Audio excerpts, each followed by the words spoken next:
पिला माने एठी आम पाखरे गोटे त्रिभुज अच्छी ए त्रिभुजर शीर्ष बिंदुर मु नाम दउची ए बी सी।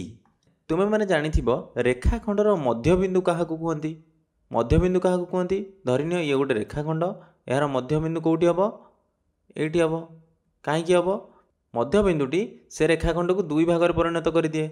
सेमिति ए त्रिभुजर तीनोटी बाहु अच्छी मु तीनोटी जाक बाहुर मध्यबिंदु बाहर करी धरिनियो बीसी रो मध्यबिंदु होची एठी सेमिति एसी रो मध्यबिंदु होची ए बिंदु एवं एबी रो मध्यबिंदु होची ए बिंदु।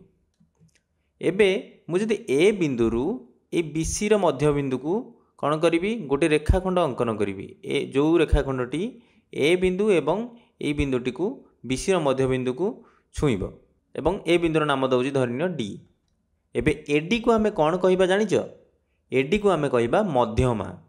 तेणु मध्यमा काहाकू कहा जाए त्रिभुजर गोटिए बाहुर मध्यबिंदु एवं सेही बाहुर सम्मुखीन शीर्ष बिंदु को संजोग करुथिबा रेखाखंड को मध्यमा कहा जाए। एठी आम पाखरे त्रिभुज गुडे अछि एठी आमे मध्यमा अंकन करिबा। प्रथमे आमे त्रिभुज गुडिकर नाम देदबा।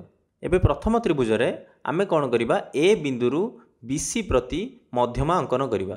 देख गोटिए बाहुर मध्यबिंदु माने कि आमे बीसी रो मध्यबिंदुरु सेही बाहुर सम्मुखीन शीर्ष बिंदु को देख बीसी रो सम्मुखीन शीर्ष बिंदु कौन अछि बीसी बाहुर सम्मुखीन शीर्ष बिंदु अछि ए। तेणु बीसी रो मध्यबिंदुरु आमे रेखाखंड अंकन करिबा ए बिंदु को। सेमिति आमे एसी रो मध्यबिंदुरु बी प्रति कौन करिबा रेखाखंड अंकन करिबा एवं से भी गोटे मध्यमा हबो। देख मु अंकन करूची एसी रो मध्यबिंदुरु बी प्रति अंकन कली। सेमिति आमे सी बिंदुरु ए बी रो मध्यबिंदु प्रति रेखाखंड अंकन करिबा। एवं तुमे जदि देखिबो एई मध्यमा तीनोटी गोटिए बिंदुरे परस्पर को छेद करूचंती। आमे कौन जानिले त्रिभुजर मध्यमा काहाकू कहा जाए जानिले एवं त्रिभुजर केतोटी मध्यमा थाए तीनोटी मध्यमा थाए तीनोटी बाहु तेणु तीनोटी मध्यमा एवं ए मध्यमा तीनोटी परस्पर को गोटिए बिंदुरे छेद करिवे। सेमिति आमे डी ई एफ त्रिभुजर देखिबा।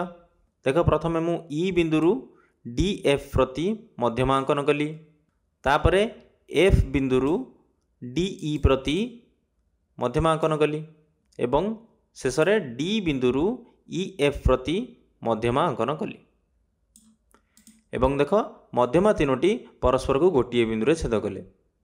एबे पिला माने तुमे कह ए मध्यमा त्रिभुजर भितर ही अंकन करि पारुछे एमिति कोनोसी त्रिभुज अछि जार मध्यमा त्रिभुजर बाहर अंकन करि हबो सेमिति किछि हेइ परिबो कि हेइ परिबोनी।